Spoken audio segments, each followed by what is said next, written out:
नमस्कार, मी पूजा आणि तुम्हा सगळ्यांचं कुक विथ पूजा या चॅनलमध्ये खूप मनपूर्वक स्वागत. तर आज आपण असा मेनू बघणार आहोत जो बनवायला एकदम सोपा आहे. अगदी अचानक पाहुणे घरी आले तर त्याच्यासाठी क्विक सुचणारा किंवा क्विक बनणाराही हा असा पनीर पुलाव आज आपण बनवतोय. बऱ्यापैकी सामान आपलं सगळं अवेलेबल असतं घरात, त्यामधूनच हा होतो. त्यामुळं ही रेसिपी शेवटपर्यंत बघा आणि नक्की ट्राय करा, तुम्हाला नक्की आवडेल. जास्त वेळ माझी बडबड न करता आपण डायरेक्ट रेसिपीला सुरुवात करूया.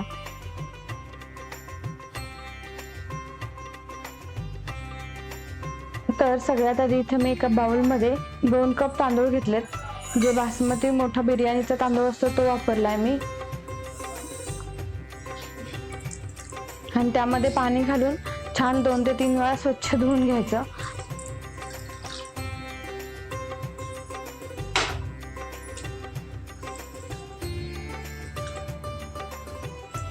तांदूळ स्वच्छ धुतल्यानंतर तांदूळ बुडतील एवढं पाणी त्यामध्ये घालायचं आणि तांदूळ अर्धा तास भिजत ठेवायचे.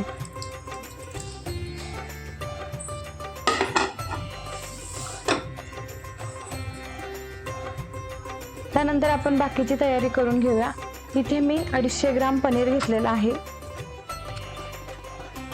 तुम्हाला जसे हवेत त्या शेप मध्ये तुम्ही पनीरचे पीसेस कट करून घ्या.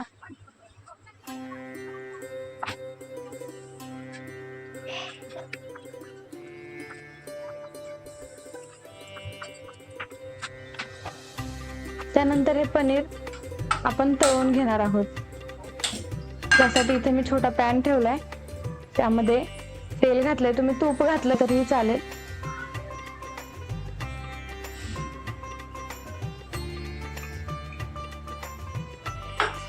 आणि यामध्ये आपण आता एक एक करून सगळे पनीरचे पीस टाकायचे आणि पनीर बारीक गॅसवर तळायचं. एकदम एका बाजूने पनीर काळं होईल आणि एका बाजूने नीट भाजलं जाणार नाही. तसं मग पनीर तळताना गॅस सुरुवातीपासून स्लो फ्लेमवरतीच ठेवायचा.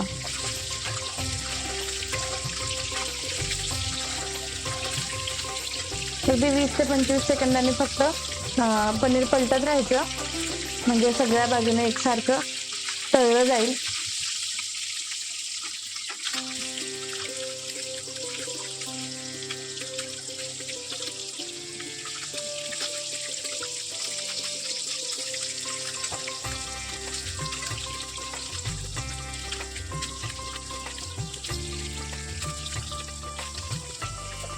सोनेरी रंगावर छान आपले पनीरचे पीसेस तळलेले आहेत. आता हे आपण दुसऱ्या बाउल मध्ये काढून घेणार आहोत आणि त्यामध्ये थोडं तेल शिल्लक आहे, त्याच्यातच मी एक छोटी वाटी काजूचे तुकडेही फ्राय करणार आहेत. जर मोठ्या गॅसवर काजूचे तुकडे तळले तर त्यांचा खूप कडवट फ्लेवर येतो आणि तो जात नाही. त्यामुळे गॅस स्लो करायचा आणि हलका सोनेरी रंग येईपर्यंत काजूचे तुकडेही आपण तळून घ्यायचे.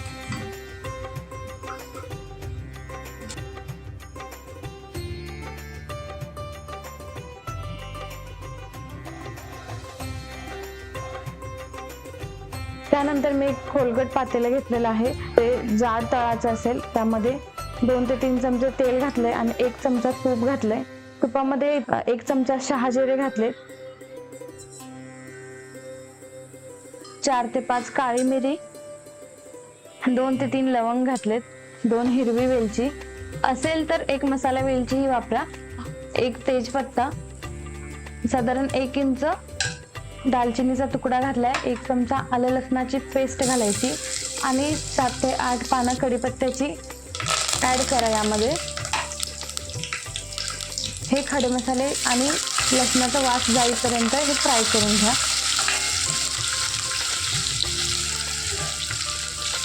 आणि यामध्ये 2 ते 3 हिरव्या मिरच्या बारीक चिरलेल्या घालायच्या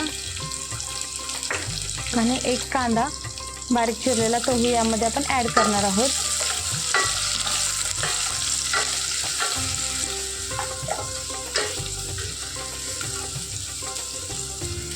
कांदा छान हलका गुलाबी रंग येईपर्यंत तेलात परतून घ्यायचा.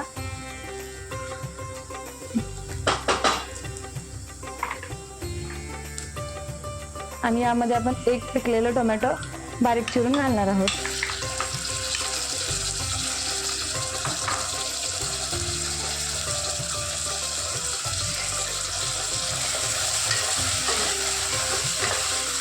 टोमॅटोही छान भाजायचं आणि यामध्ये एक बारीक चिरलेलं गाजरही घालायचं.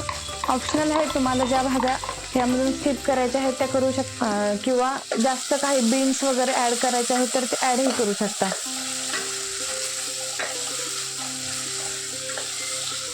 इथे मी एक पाव कप हिरवे मटार वापरलेले आहे, तेही यामध्ये ऍड करायचे.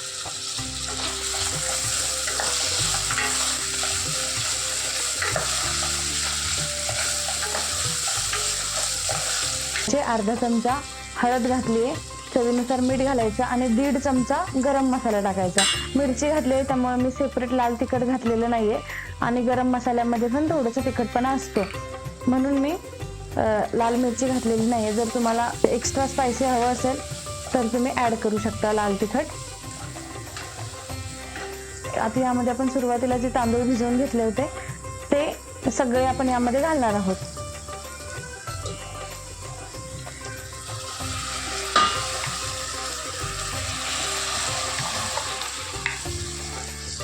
तांदूळ ऍड केल्यानंतर छान सगळ्या भाज्यांमध्ये किंवा मसाल्यांमध्ये छान परतून घ्यायचा.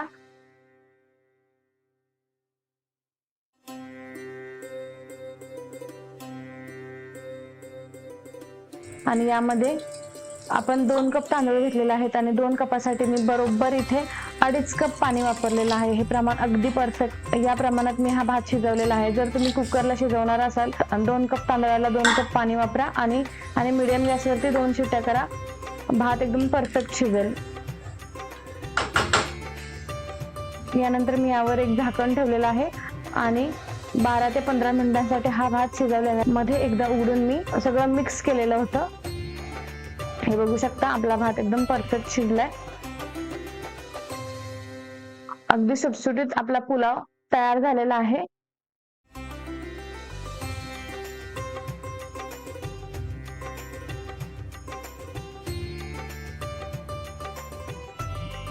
आता यावर आपण कोथिंबीर घालायची.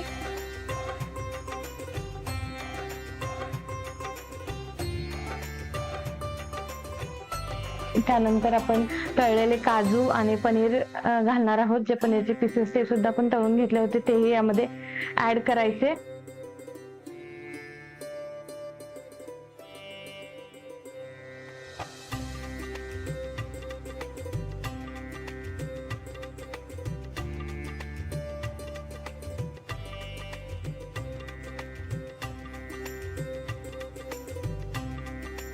तर तयार आहे आपला अगदी घरगुती साहित्यात पण अगदी रेस्टॉरंट स्टाईल पनीर पुलाव. तुम्ही एकदा नक्की ट्राय करा, तुम्हाला आवडणारच आहे. आणि ट्राय केल्यानंतर मला कमेंट करायला विसरू नका. आणि पुन्हा भेटणार आहोत आपण अशाच अजून खूप साऱ्या रेसिपी मला तुमच्यासोबत शेअर करायच्या आहेत. त्यामुळे सबस्क्राईब केलं नसेल तर नक्की सबस्क्राईब करा. पुन्हा भेटू अशाच एका नवीन रेसिपी सोबत. तोपर्यंत बाय.